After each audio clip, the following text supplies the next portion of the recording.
Marvelous Southstar, JoJo F.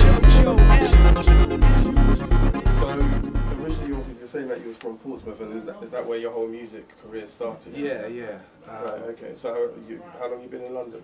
Probably about 8 months now, 8 or 9 months. And how you finding it? Yeah, I'm loving it, man. So in terms of the crowd in Portsmouth, I mean, from my time I visited Portsmouth to then say the crowd in London, do you find that there is a difference in terms of the market and what people are after? Or Yeah, and I mean, as opposed to what people are after, people are still after that real music, but there's not much of a culture down there, and there's not enough of a following where Portsmouth's a really, really small, tiny little dot on the map. Yeah. There's not enough to sort of influence people, there's not enough people there, man. Okay, cool. I hear that. So with regards to your music, how do you feel the reception's been, like, once again, like, coming into London and transitioning between that and... To be honest with you, like, I thought it was going to be, a lot more difficult than it already is. Yeah. Like, since I've come here, the reception for the kind of music that I make has been absolutely amazing. Wicked. And I think I left it to the right point in my career to make that move. I felt like if I'd done it earlier, maybe 5 years ago, it just wasn't the right time. I think right now, just when my career's at the pinnacle, is the right time to come to London and get that support from London and let people know what I'm about as well. No problem. Well, I want to really, with people watching and people don't know who you are, give us a brief history as to how you got your name, and we want to get into like the sound of your music as well, because from what I looked at and listened to, there seems to be there's always a message in some. Some of you're talking about your tattoos, which we're going to cover later on about Holly Ink, and then views on politics and what goes on in the world and how you feel that ties in. But I mean, really, just going back, when did it begin for you? Okay, if you remember when MySpace was kind of up and coming, that was when I fully made the decision that I want to do music, this is what I want to do, and this is how I'm going to get out and reach people. Because before that, there may have been, but I wasn't aware of it, there wasn't really an outlet for underground unsigned artists to sort of get out to the world. I mean, you know, I started off making music where we were recording demos on like little mini discs with mini disc mics up in the library at school. I came from that. Right, so when the invention of MySpace came along and you can upload a song and anyone in the world can hear it, of course, that's a great tool. So that is where I hit it. I hit it from there, and then I realised, people like what I do. I've got a little fan base. This is what I want to do. Let's take it. Little fan base. You're doing all right. I think, what you got? 37k followers on Twitter? Something like that. I think that's more than a few unknown people that I know, trust me, or unsigned. And so that's definitely well done. So at what age did you kind of kick off with the whole music stuff? It was around 19, 20, 21 kind of age where I really wanted to start doing it seriously. I realised I had something that people liked. And obviously when you realise you've got something people liked, it comes easy to you and you enjoy doing it. You're thinking, you know what, let's just go with this. What have I got to lose? So in terms of your sound and your music, how would you describe it? It's a tricky question. To sum it up, I think it's a little bit of I've got American sounding hip hop mixed with the UK sounding rap. Those two merged together, I think, just creates the kind of sound that I produce. That you produce, okay, cool. I mean, would you say you fit into a particular genre or music category? Me personally, I think music is music. You don't categorise it, but I know some people do. No, I agree with you. I'm with you on that one. Wicked, okay. With regards to, I believe you got this Concrete Rose remix. Yeah. And what's going on with that? Okay, that was, do you know what, that wasn't even intended to be a project, but it's kind of taken off. Basically, I lived in Bournemouth last year, and I started working with a producer called Klein. And he'd never produced any hip-hop before, so I said, look, you know, this is what we want, this is what I want to do, this kind of sound I make. He invited me around to his studio and he showed me the kind of music he makes. Now he's a drum and bass producer, but he really liked the trap 808 kind of sounds in the hip hop. So he thought, you know what, I want to have a go at producing. So I gave him some more vocals from my old track that I'd never ever done anything with. I gave him the vocals, and he passed them on to his friends Tefra and Okozi. Now these two guys are signed to Proximity Records. They're drum and bass producers as well. They've got loads of material out. They're quite established in the drum and bass sort of genre. And it wasn't until about 3 or 4 months ago that they've hit me up and they said, you know what, your vocals that you gave to Incline, is it okay if we use them for a project? And I was like, yeah, cool. I don't think nothing of it. Yeah. Then they hit me back and said, have a listen to this. And then they put my vocals on the drum and bass track. That in turn, they sent that to Proximity Records. Proximity Records said, you know what, we want to release this on our label.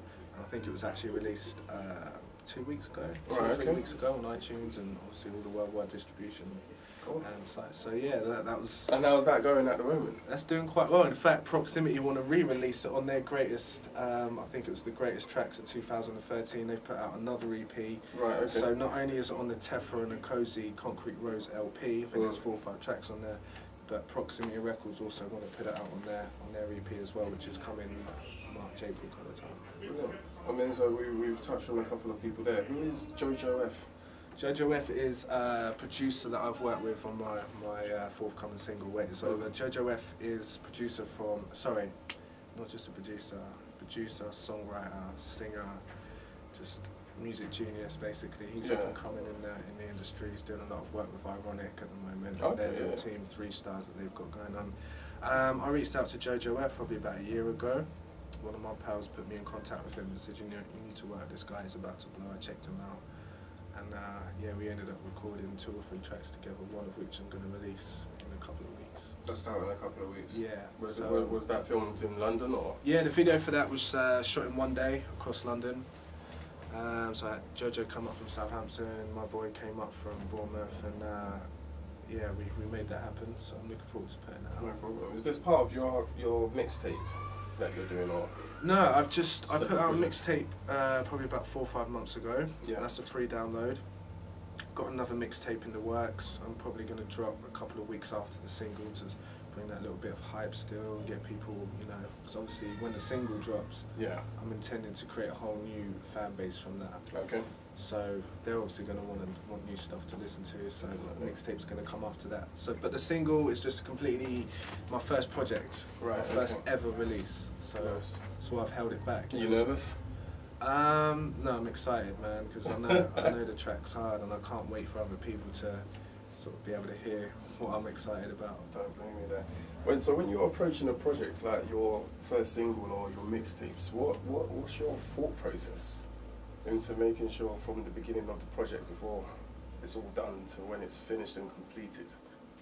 What's my thought process? I kind of think 20, 30 steps ahead of where I should always be at from starting the project. But for me, as soon as I hear a beat, man, I envision the whole thing. I envision how the track's going to sound, I envision how the video's going to sound, I envision how I'm going to perform it. Right. So as a creative aspect of it, I'm always looking ahead, man. So if I like the beat, I always think, I've got plans for this. Obviously, there are tracks that I record and I think, it's not strong, we're not going to do anything with that. I'm not ever going to even let anyone hear that. But if it's hard, man, and I'm feeling it, then I put it out, and hopefully everyone else will feel the same way. Cool. So you're pretty much the first tester for that, for releasing the track. Yeah. If I don't feel it, then you ain't never gonna hear it. Maybe you release like a lost tapes mixtape or something. Well, I've got so many tracks just in the stash that I can kind of do projects like that with. So we'll see. Cool. Well, I definitely look forward to that. There's another thing that, at the moment, because with regards to the UK market and the UK scene in music, and we will look at various artists that I know, like Londrino and Exo, and so forth, and you get this impression that UK music isn't really supported, or maybe it's just black UK artists aren't supported. How have you found that? How have I found that? I think it's changing. I think it's evolving, and I think it's evolving because more UK artists, not necessarily hip hop artists, but music artists from all kinds of genres. I think where we are collaborating more with overseas artists, mainly America, I think that gap has become smaller now, and I think people are becoming more susceptible to what we do over here. But then I'm going to play devil's advocate really quickly. Yeah. Do you feel, because it's almost like, let's look at maybe when the Mobos came along and it wasn't doing very well. Then all of a sudden, was it the next couple of years they started bringing in American artists for people to really tune into the show and get interested in the show? Do you feel that we still do have to rely on American artists even to get noticed in our own backyard? Or whether to open up the market slightly? I think we need to open up the market more. I think the gap is still pretty big. Okay. I think there's still ways that we can change that. But to be honest with you, that's only going to come with collaborations. If you think about hip hop, those guys invented it. Yeah. They know how it's done, inside out, back to front. So, in a way, they're probably sat back watching how we're doing it over in the UK and thinking, you know what, we need to come and help you guys to get it up there, because obviously they know what they're doing. Definitely. And we're new to it still. Mm. Yeah, so I think that needs to happen more, and it is happening, man, and it's definitely accelerating as well. Yeah, definitely. Well, I mean, I know there's a few British artists that's been signed over to American labels, whether it's Good Music or T.I.'s label and stuff. So definitely. You recently went to America as well, didn't you? I went to America 2 years ago, but I'm due to be back this summer. Okay. So how did you find your time there? Loved it, man. I went to New York. I stayed in Brooklyn. I got some family and friends out there. In fact, it was through the music that they told me to come out, because they came over to the UK and visited me, and I showed them what I was working on, and they were like, "You need to come to New York. You need to come to New York." And I was like, you know, I wanted to wait, but they were like, "You need to come now." So I ended up going to New York, stayed there for a month. Yeah. Rented an apartment in Brooklyn. It was amazing, the atmosphere out there. But the main thing was, once again, the music. Yeah. For me, they really embraced what I was doing, and I look back now and I'm thinking, why was I in that position? Why was I lucky enough for that to happen to me? It's because it's different.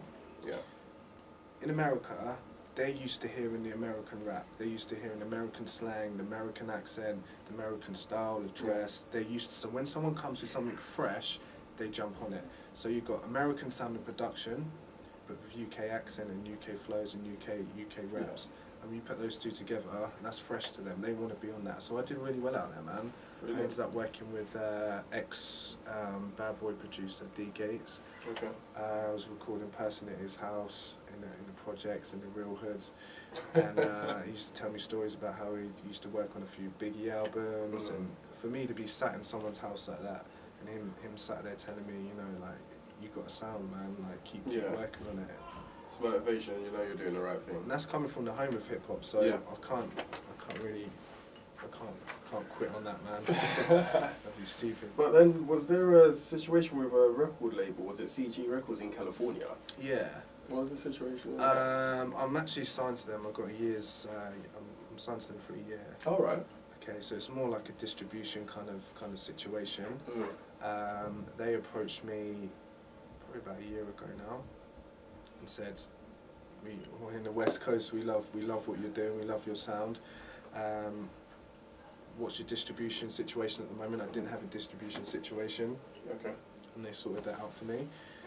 Just about to launch my first single through them as well, and I've also appeared in the label have their own up-and-coming hip-hop magazine called One West Magazine. Okay. Just had a 2-page spread in there as well, and I'm due for another one as soon as the single's out. Is that going to be in the US, or is that something that people can get over here? The magazine, it came out about 2 years ago in the US, but it's growing, and I think within the next year, it's going to be worldwide magazine. You know, like the XXL magazine and the Source magazine. Yeah. They're looking to expand it on that kind of level, that kind of platform. So, by the biggest producer, and the ex-Bad Boy producer, did you work with any other artists at all, or? It's literally just me and him out there in the studio. New York's massive, man, and to try and pin people down and try and get collabos, and you've got a month and everyone's got their own stuff going on, and you know, sometimes if it ain't money, people ain't willing to try and stop what they're doing because they're out getting money to make that happen. But I was just privileged to be in a situation where I'm working with him, man. That was